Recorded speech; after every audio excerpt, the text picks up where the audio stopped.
Mtazamaji wa Kazi na Mali, mtazamaji wa runinga ya KAK TV popote pale ulipo, ni wakati mwingine ilivyo kawaida yetu ya kuchapa kazi ndani ya kipindi unachokipenda na kukienzi, kipindi cha Kazi na Mali. Mpishi mpakuzi Vincent Kirosi nimeshuka tena kwenye viwambo vyako hivi kuhakikisha kwamba mambo yanakuwa burudani, mambo yanakuwa mazuri zaidi hapa na pale, na kuplug in na mambo yanakuwa vizuri. Wapo ni mfanyabiashara pia hapa nje, mambo na kuunganisha na mambo yanakuwa mazuri zaidi. Haya, kwa shughuli hiyo basi leo hii nimepiga gumo siku pili hadi maeneo ya hapa Roysambu huko, ama ni wapi? Garden Estate. Garden Estate iko wapi? Roysambu. Roysambu, good. Nimekuja maeneo ya Garden Estate hapa Roysambu, manake nilisikia fununu kwamba kuna mwanadada anafanya kazi nzuri sana ya mavazi hasa ya Kiafrika na amevuma sana. Nikasema mbona nisimhoji huyu tuone namna gani anafanya kazi gani, amejituma namna gani, na pia wewe unaweza faidi nini kutokana na mazungumzo haya. Ninaye hapa anakwenda kwa jina la Pamela. Najua jina moja kwa sasa, lakini yupo hapa kutuambia majina yake kamili ni yapi, alafu tuanze kutoka hapo. Karibu sana bibi Pamela. Asante Vincent. Naam, jina lako ni Pamela ndo nalijua, lakini watu wanakujua kwa namna gani? Pamela Lumbasi. Lumbasi. Yes. Sasa mimi ndio creative director wa Joy and Gladness Collection. Yes. The name Joy and Gladness, naomba niingize Kiingereza pia ndani. Haina shida, sina. Sawa. So Joy and Gladness is what I derive from what I do. So sio jina yangu, sio jina ya mtoto. I derive joy and a lot of gladness from what I do. Yes. Oh, so this is what gives you joy. This is what gives me joy and gladness. Yes. Anytime you come into the office, in and out of the office. Yes, uko too glad with what you do. Yes. Una feel too joy with flowing what you in do. Joy. So this name came before or after you began this? You know, lazima tujue lilikuja namna gani? It came before because I was looking for a name. I prayed for a name. I'm a believer. I'm born again, so I believe in praying for anything and everything. So as I wanted to start the business, I was thinking, so what name do I give my business? And so I prayed about it, and that's the name that I believe God gave me. And so when I thought about it, I realized actually I derive a lot of joy and gladness from doing this.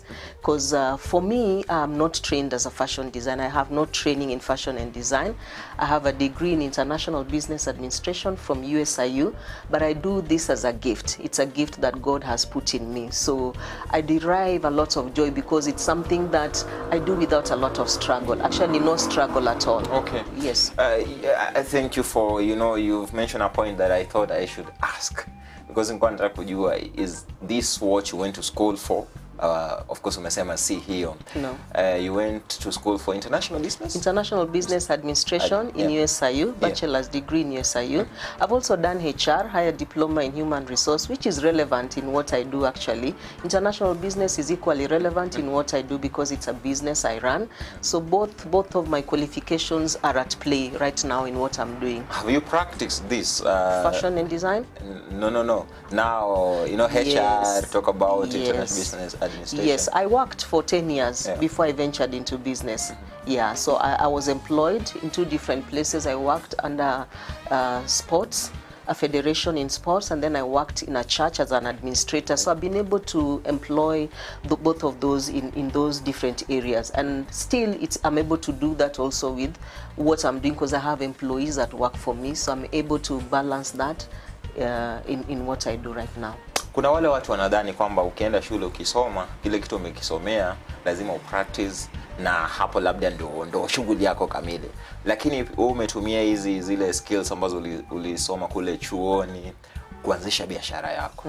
Na hizi skills zinakusaidia namna gani kumanage now the business that you run?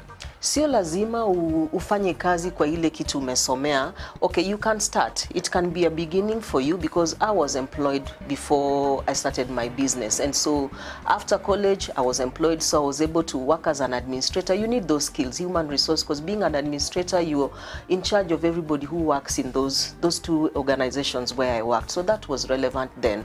But now when I started my own business, I have people that work for me. So we have to abide by the laws of the nation, by the laws of the country. company, you have to know what the laws stipulate about people that work for you in terms of remuneration, their welfare, and things like that. So that comes in. In terms of administration, I manage my own work. I do my paperwork. I don't have somebody who does paperwork for me at the moment. The only people that I've employed are the tailors right now. So I'm yet to get to that level where I can have maybe an auditor, an internal auditor, or somebody to handle my papers, but I'm able to do it because of the knowledge and the skills and the qualifications that I have in business. Very important. Yes. Sasa wacha tuzungumzie biashara yako unayoifanya sasa. Nikiangalia hapa ndani mavazi naona tu ni African wear peke yake. Sioni mavazi ya kutoka nje. Yapo? Sio African. Ni vipi? Tunatumia pia materials zingine tofauti. Kama hizi ziko nyuma yako hizo, the first 6, those are not African. Yeah, so we use both, but mainly African. Yes. Maana unajua mimi pia nimezungumza tu ile layman kwa sababu mambo siyajui sana. Naona tu mavazi, lakini uzuri huko hapo tueleze zaidi. Naona hapa kuna kitenge sana unashughulika nayo ama kitenge sana kwa sababu nimependa kitenge kuanzia utotoni. My love for fashion started when I was a small girl, and I want to mention my sister, my big sister. She also loved African wear, and so I got that from her, and my love grew so much for African wear. So when I started my business, actually I started by selling fabrics, African fabrics. So then eventually it evolved, and I believe tutaongea juu ya hiyo vile tunaendelea nisikuruke. Yeah, but I started with the fabrics. So mainly, I can say 80% is African. Yeah, but we use other fabrics, like what's there, and some of these are not African, but we bring them in and accommodate, because not everybody likes African wear. So if you're stitching clothes for women, you have to also bring in, not everything that you like, bring in what other people also like, so that it's not just what you like. Exactly. Yes. Exactly. Let's talk about now the journey, into fashion and design, if I may call it so. Yes. How was the transition from now the corporate world into fashion and design? Alafu hapo sasa tutaanza kuzungumzia mambo ya Joy and Gladness collections. Okay. Mungu anapanga watu wake. I can say that because I didn't know that I would get into business when I got into business. So I'm a mom of 3. I'm married with 3 children. So I was working when our firstborn was still young, but when I got the secondborn, I decided to stay home and take care of the child, because I didn't want to trust entirely the upbringing of my children to somebody else. And so when I decided to now stay home and take care of my child, of the 2 of them now, then I thought, what can I do? Because already at that time I was selling fabrics, so I was selling it as a side let me use the word hustle. Yeah, so I continued with the fabrics. Then it got to a point now people started asking, unatuuzia vitenge ni nzuri sana, lakini tunazishona wapi? Because a lot of them didn't have good people who could stitch for them. And so I told them, if you want, I can stitch for you. And so at that point, when I started, I used to outsource. I would outsource that work, the fundis and that part of the business, and make for them what they wanted. Then it evolved now to people wanting what I was wearing, because then I would make my own, and they like my own, and they want. And a lot of times I was sent home without my clothes. I would go and visit somebody, and they like what I'm wearing. They'll give me a t-shirt and jeans to go home with and take my dress. Then I realized then I can make money out of this. I don't have to be giving away my dresses like that. Then again, I thought then I can also now start making them myself. So that's how the business was born. Set up a small space, got 1 fundi, and started. That was 2009. Because my daughter was born in end of 2008. So now I'm at home. I'm raising up this little girl, but I also want to do something on the side. So actually 2009, from beginning of 2009. So 2009, Joy and Gladness was born, or? No, not yet. Now, Joy and Gladness came into being in 2010, and that's when I registered it. So the whole of 2009 was trial and error and all that. My first client was my husband. I used to stitch shirts for him and then stitch dresses for myself. And for free or for myself. At a fee. Are you selling my husband? Of course, at a fee. Okay. He was buying. Okay. He was buying. He has promoted our business. Wow, yes, he has promoted our business. He was buying. So we were making shirts for him, making dresses that I would sell eventually. Because at that point now I've learned that you don't just give for free. Yeah. So then we would sell. So it's up to 2010 that now I prayed and I got the name Joy and Gladness, and then I registered it. So it's actually a registered business.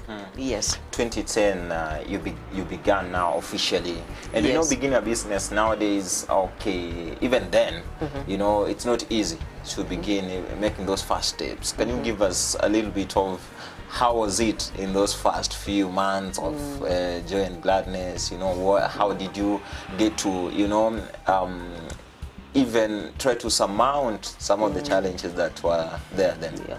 Okay, at first, I started that in my house. So I had one fundi and he would come to the house. I had a very big veranda, so I'd put the machine outside. He would come and stitch and then go. So the challenges that were there is that, of course, that time you still don't have market. You just have this 1, 2, 3, 4 people who like your clothes and you make for them. So then the issue was now to, how do I make this bigger? Because now you have somebody to pay. Of course, that time I don't have rent to pay, but you have a fundi you need to pay. You need to bring in supplies. And so how are you going to do that? How do you broaden now your scope of clients? And so what happened is now we started using word of mouth. So now I got 2 other people that I told, I want you to be wearing the clothes that I make and then talk about it, you know, tell others about them, you know. That time, I'm not sure if Facebook was there. I don't remember, because I joined Facebook much later, years after it came in. So I'm not sure if Facebook was there that time. Instagram was not.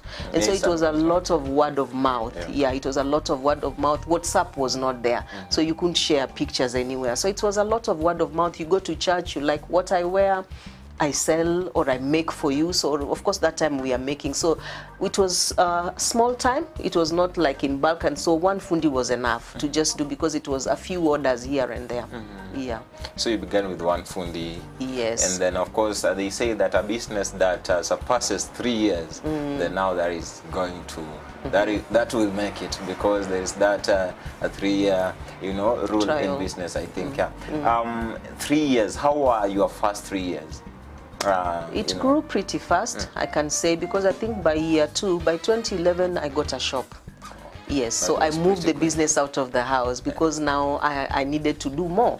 And then I started also, I also started getting orders for uniforms. I was not doing school uniforms, but then I said, why not? It's still clothing and textile, you know. So then I moved out of my veranda, got a shop, got 2 other fundis, so there were 3. The reason why I got 2 others, because the uniforms I was doing for 2 schools, so there was a lot of work. Otherwise I would have just probably started with that one and maybe 1 extra fundi, but then I got 2 schools, and so there was a lot of work. So I did that for 3 to 4 years, school uniforms, 3 to 4 years. In fact, for me to move to the next level of my business, the income came from the school uniforms that I did, because I mean it was a good business. If I got it today, I would still do it as a side hustle. Yeah, so I did that for like 3 to 4 years, got money, and then expanded my business now. Then moved again from that place and into another space. Yes.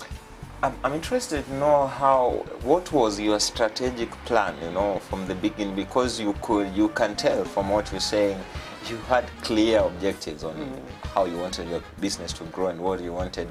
But then there came this school uniform thing that now you had to sort of, was it, how do we call it, a variety. You wanted to do something that is not in your line. Were you not, you know, afraid of losing track of? No, it's not out of my line. It is part of what we do, because even right now we do uniforms for corporate. Okay. Yeah, so uniforms can be uniforms for schools, and uniforms can be uniforms for corporates. I still do some work for schools, not for uniforms, but other things they still bring. So long as it's in my line of clothing and textile and apparel, then that it's the same line. Of course, we don't market that on our platforms, the school uniforms and all, because they come in bits once in a while, even the corporates. And of course, you can't also market the uniforms that we do for corporate. We can't put that on our page because those are branded items. It's for them to market, except maybe if they allow us to, which most of the time is not the case. You can only say, oh, I'm doing this work for these people, but you cannot wear their clothes and model them and things like that. So it's still in line with what we do, because we get supplies in the same place. Yeah, only that the fabrics that we use are different, but the suppliers are the same. So I would be going there to get fabrics for my clothes. Somebody else is coming there to get fabrics for suits and corporate uniform. So it's not, it's along the same line. Yes. So those times you used to use people as brands, you branded people. Two of my friends. Yeah. They become brands, and yes. you know, you also was a brand of your own thing, yeah. And you are using word of mouth. Yes. That was then. Yes. You know, things have evolved. We are in you know, 2020 is now 2022. How have you evolved with the market? How have you evolved with the market? Because it was 2010 then. Right now things have changed, you know. Trends are coming new and everything. How have you tried to evolve so that you don't remain in those years? We've embraced social media, because somebody said if you don't embrace social media, that will be like a big mistake. You ignore social media at your own peril. And so we embrace social media. I was slow at it, I must say, because like I was telling you earlier, I was not on Facebook for the longest time. I didn't see why until now my business moved to another level. So now I was now doing more of dresses and then getting ideas for different designs. Now we go to a place now where we have clothes for summer, we have clothes for July. It's not really winter for us, it's just a cold season. We can't call it winter. So we have collections for the cold season, we have clothes for the summer, for the hot season here in Kenya or around. And so we had to move with that. And so ideas coming in, and you're getting more orders, and then looking for more suppliers for the same, because you can't stick with one supplier. The moment we decided that we're not going to use African fabric only, we bring in other fabrics, then you also have to find suppliers for the same. So the fashion industry really evolves a lot and really fast, and you have to be you have to keep that pace, you know, or else you'll find yourself really lagging behind. Of course, then the social media came and we went in, and that's like where everything turned for us, and the business just shot up. And specifically 2020 was the year when COVID. Yeah, when COVID hit. Yeah, because I think it's because now everybody was shopping online. We had an online presence already, but it was very slow and we were struggling. So we were still doing a lot of word of mouth and still modeling our clothes wherever we went and getting clients that way. A lot of word of mouth and a lot of referrals. But then when COVID came, now everybody is in the house, everybody's shopping online, then our business just shot up. So I didn't realize it then, because I attributed it to God. I was like, oh, God saw me. And of course it's God. It's God, yeah. First and foremost, it's God, you know. I mean, for us, it's I can't say anything else. And of course now, secondly, because everybody's in the house. If you can remember, everybody was told work from home. And so people are on the phone. Church on the phone, shopping on the phone, everything, even grocery on the phone. So I think that's how now our business shot up, and I thank God for that. So for you, COVID was a blessing in this case? COVID was a blessing in this case. Or was it not even this case? It was a COVID blessing. COVID was a blessing, yeah. And I can say that God knows how to reward people. I mean, everybody has their time. There are people actually who COVID messed them up, you know, and there are people who actually just thrived during COVID, and I am one of them. My business just thrived, from COVID. But again, during that COVID time, you know, mipaka ilikuwa imefungwa. Hata wakati mwingine ndege hazikuwa zinasafiri na nini na mambo kama hayo. Your fabric, hizo unazipata locally or you import? And did you have a challenge during that period? Not really, because I get fabrics from Ghana. I go to Ghana myself and bring fabrics. There are two types of fabrics that I use that come from Ghana. And I have clients who know those fabrics, and so when they want, they know they can get those from me. I also use them and make our clothes. But then we have suppliers, and so their suppliers are the ones who bring in the fabric. How they bring them, sisi hiyo hatujui. Sisi nikitaka kwenda soko aniambie, and what they do is they send us the pictures. E-wiki, this is what is available, and so you pick and then you go. They had challenges, of course, bringing in stuff at that time, but then we were still able to get. It was not as frequent as it was before, but we were still able to get. So we were not we didn't have like major challenges in terms of getting fabrics. The fabrics were still coming in. Did you have to review your prices in any way during COVID period? No. Actually, much later. We reviewed our prices last year. Now, when fuel prices started going up, you know, like every 2 months and things like that. But before that, our prices were the same. Yeah, online or otherwise, the prices are the same. So we tell you, like, when you go on our page, the price you see is the same one you will walk in and find. Yeah, there's no difference. How does fuel prices impact you? Fuel changes everything. The prices of fuel change everything. So like now I hear again prices have gone up. And so I increased my prices in October last year from 2020. And so between October last year and today, I think fuel prices have gone up 2 or 3 times. I have not changed my prices. So now I'm at a place I'm asking, what do I do?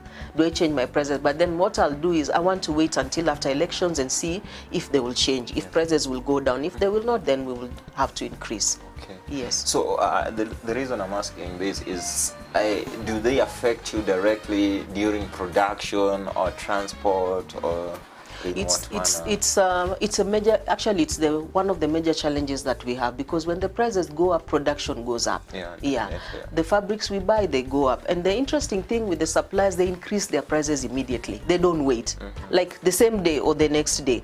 But interestingly again, when prices go down, they don't reduce. You know, they remain up. And that's not just our suppliers alone, it's across the board.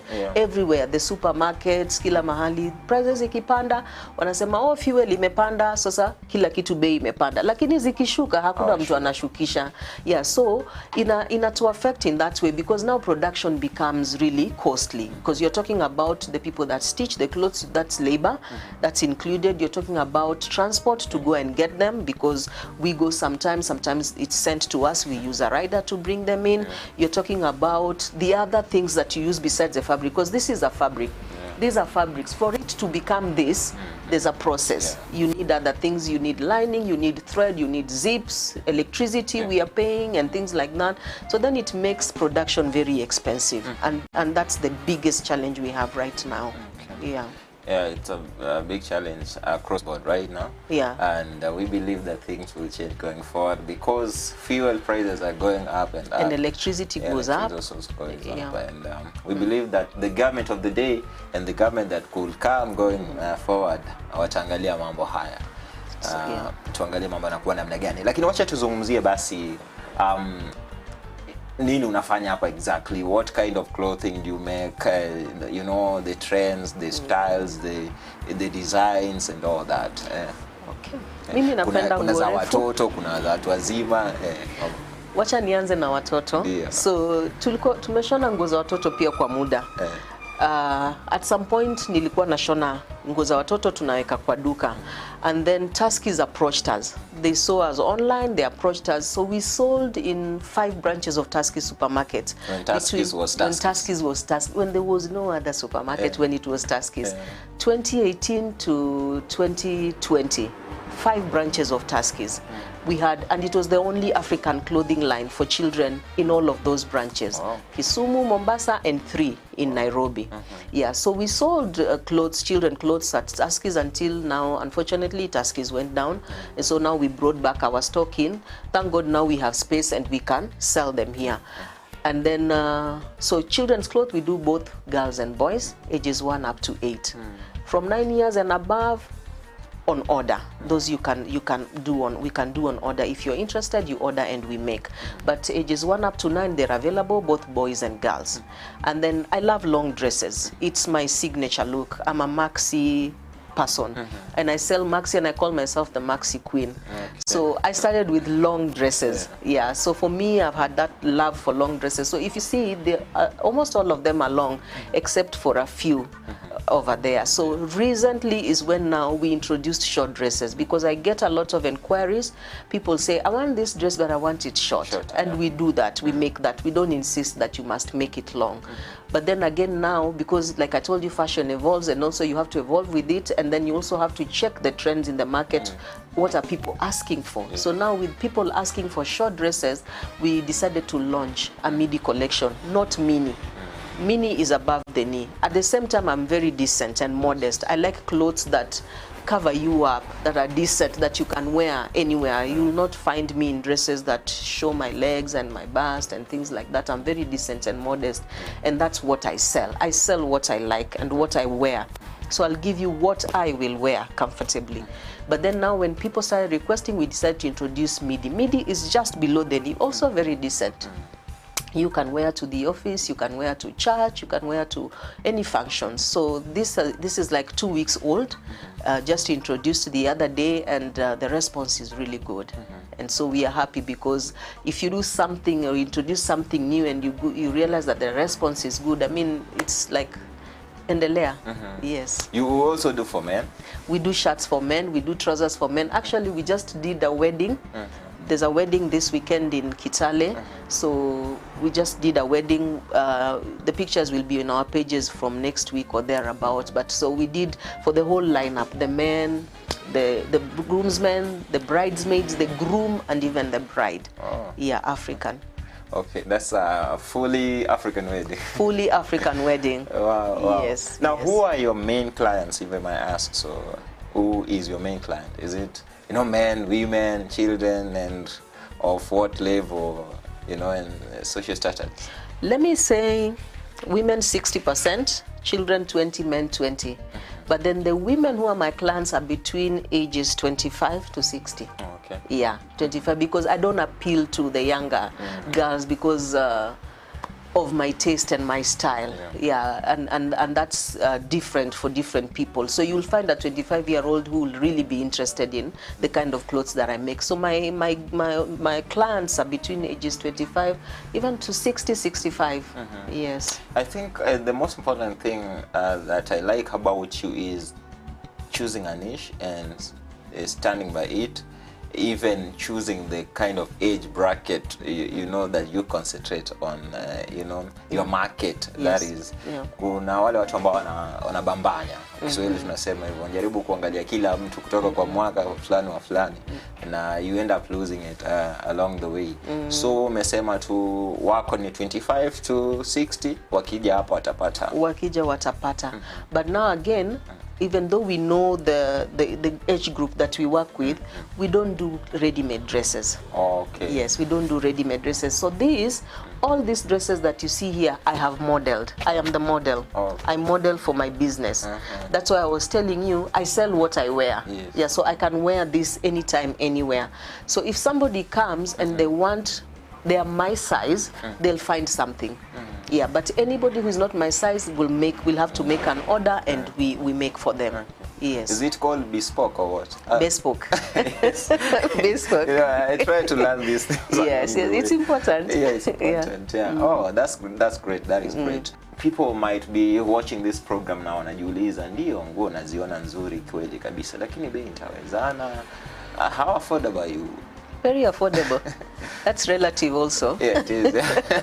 That's relative also. Like you said, or like we said earlier, that you know your target market. Yes. And so my target market are people who are able to buy what I offer. Somebody might think I'm cheap.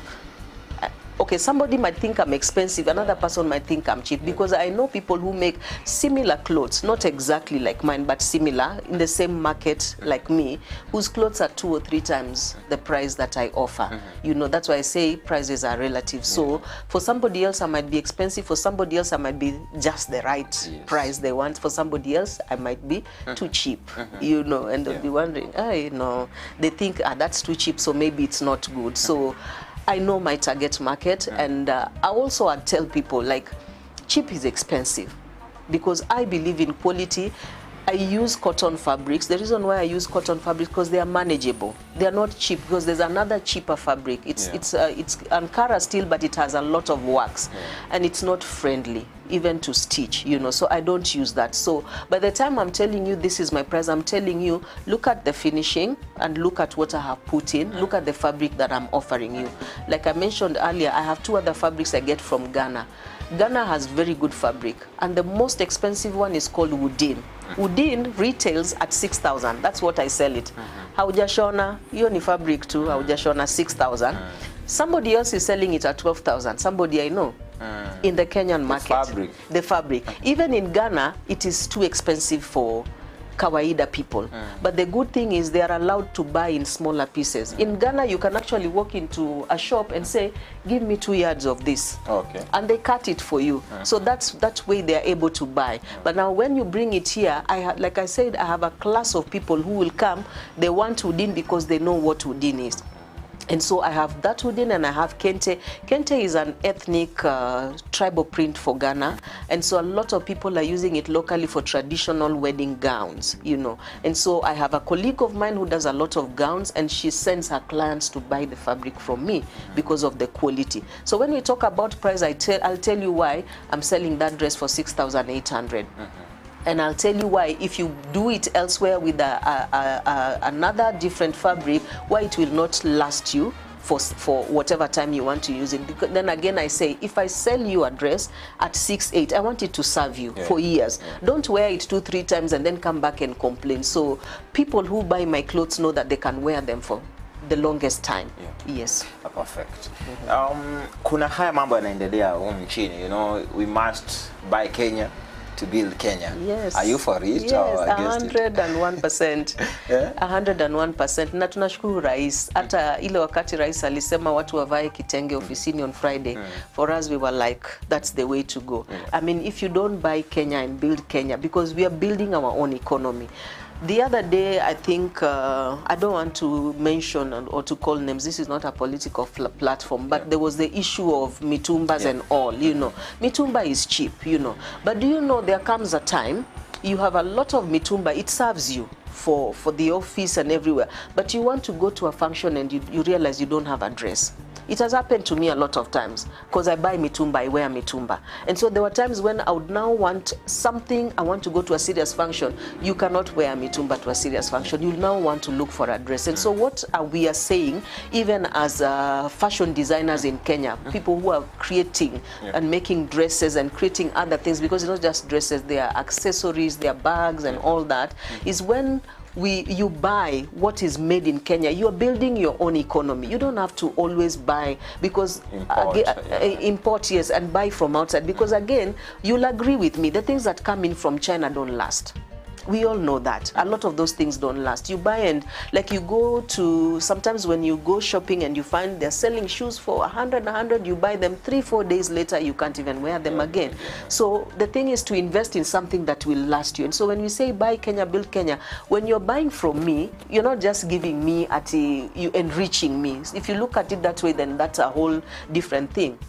You're looking at, if you build me, you're building the economy, and you will benefit from that economy also. In another way, it may not be direct benefit to you in terms of maybe you'll also get a dress. If you buy from me, you'll also get a shirt. There's a way that you invest in my business, and then there's a ripple effect eventually. Yeah, so I'm for it 101%, and I know other fashion designers are also speaking the same. It's something that is on the platforms right now, and it's something I would advocate for. Right now, it's a hashtag also on my page: Buy Kenya, Build Kenya. Build Kenya. Yes. There are people saying that the Mtumba, you know, sector employs a lot of people, close to 2.4 million have jobs, and people fear that they could lose jobs if that sector went under, if we may call it so. But do you think also making it locally, you know, like you do here, you create more jobs for people? Yes, we do. So another thing is, we would ask the government if, like they're saying that the mitumba sector has a lot of people employed in that place, then what other thing can they do to bring the cost of production of this, of what we make cheaper, you know? Bring the cost down, the cost of production, bring it down by bringing down the cost of fuel and electricity, because those two really affect what we do. When that comes down, then everybody, okay, let's not say everybody, because not everybody can make and sell clothes, you know. People are cut out for different things. So the ones who will make and sell clothes, like now, I'm looking for market. Can you imagine if somebody had a space somewhere? I make these clothes and they have a space, and I can take these things for them to sell, and they get the money and they pay me what is mine and they keep their own. That is a job you've created for somebody. So they have a space. It's actually what the supermarkets do. What Tuskys was doing. The things they were selling were not theirs. So we give them, they sell. Of course, they put a markup. take what is theirs and give us what is ours. So we can't look at it like you kill this sector and then people will be jobless. Of course, there are other things that will come up. I'm sure by the time the government is saying let's do away with mitumba, there's something. The industries are going to come up again. Kikomi, if they're going to produce cotton again locally, we will produce cotton. Those are jobs. Yeah. If they're going to get factories that can make them like. There's a factory in Eldoret. I think that one is still Rivertex. Rivertex will see there's spin knit in Thika. Those are factories and those are jobs, you know. So we'll be able to now make more and then employ. It might not be everybody, because even these people who are selling mitumba might not be interested in designing and making dresses to sell, but there can be avenues that other people can use to sell what has already been made. So what we are saying is, you don't have to sell mitumba, you can sell my dresses. You know, I can look for a way of probably lowering my cost after the government helps us also to lower the cost of fuel and electricity. Then I can produce more, give you something to sell. It doesn't have to be mitumba. Kweli kabisa. Umezungumza vizuri zaidi. Of course, there is a part that the government needs to play so that the local market, local manufacturers, local producers can also feel that they are doing something. What if you were to be asked what the next government should do as priority for MSMEs, what will it be? For SMEs like me? Just what we have said, lower the cost. Fuel and electricity, those are the main major challenges that we have. And I don't think it's just for SMEs only, even for the bigger manufacturers, it's an issue right now. If the cost of production of almost everything can go down, and that are basically affected by the cost of fuel and the cost of electricity. Now Kenya Power is a monopoly. If we can get a competitor, can you imagine what would happen? Yeah, if we get a competitor, maybe one or two other companies that can produce electricity like Kenya Power, the cost will go down. But now it's a monopoly, so things happen the way they want it to happen, you know. So a reduction of that will bring also a reduction in the cost of production of the things that we make, and that way a lot of people can get into this business. And I cannot sell to everybody in Kenya. Like I said, I have my target market. I have clients all over. I cannot reach all Kenyans. And so somebody else can come and start the business and will still get their clientele. I have my clientele. You can get your clientele if you decide. She can get her clientele if she decides this is the business she wants to do. Or we can partner, like I was saying. I make, you have an avenue to sell, then you sell. I make, I sell elsewhere. I give you, you sell elsewhere. Yeah, and we make money at the end of the day. Sure. Yes. Now, what is the future of Joy and Gladness collections, if you are to be asked? Big. By the grace of God. We are thinking big. We are looking at something really big. I will not go into details. That person who believes that I can say I'm thinking big. I can say what I want, but not go into details about how to get there. I'm looking at a store, a very big store. I love fabrics. Like, I will still sell fabrics, you know. I really love fabrics and I love shopping for fabrics. So I'll still have a section for fabrics. I'll have a section for probably ready-mades at some point. Yeah, it's something that I can't entirely say I will not do, because I believe that time will come for it. And when that time comes, we will have a section for ready-made, and mine will be a household store. So there's a section for children, there's a section for men, and there's a section for ladies. What is the future of the fashion industry in Kenya? Fashion industry is going to grow, and it's going to grow big. And I think this push to remove the mitumba is going to aid it also into growing. Right now, it is growing. There's a lot that is happening. People just don't know. And I think it's important that fashion designers come together. I'm not sure if there are any platforms where fashion designers are coming together and showcasing their work as a team.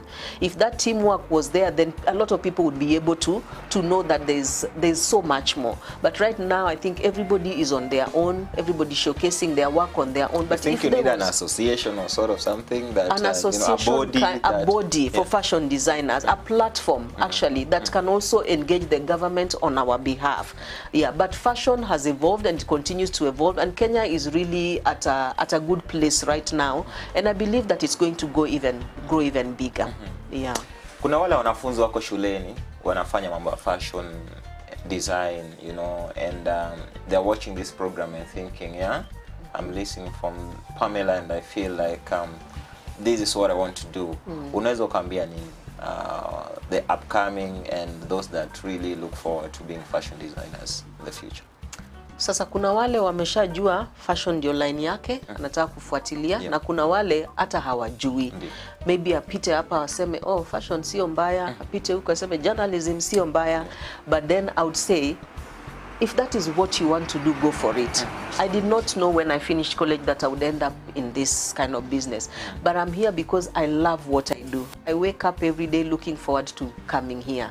I wake up every day looking forward to coming up with new ideas, new dresses, putting them on, taking pictures, showing people. So if you are at that place, you think this is what you want to do, go for it.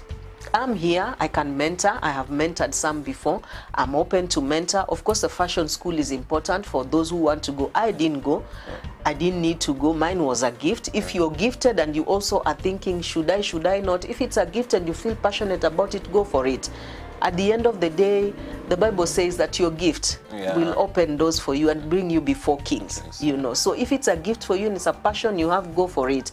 If it's something you're interested in and you know that this is what you want to do, it's not entirely a passion, but it's a line that maybe you trained in or you are continuing. Because in high school now they do fashion and design. It starts in high school.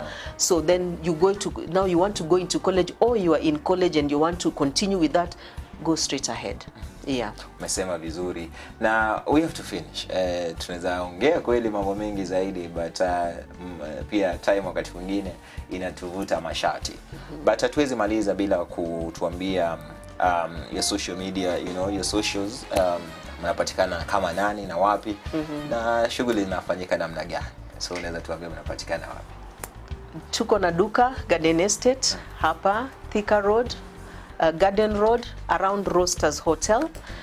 Nambari zetu kwa simu utatupata kwa 0737 784195 au 0719 407525. Kwa mtandao tuko Instagram. Tunapatikana sana Instagram. Our handle is Joy and Gladness Collection. The and is AND. So Joy and Gladness Collection. Tunapatikana hapo, nguo zetu ziko hapo maridadi kweli.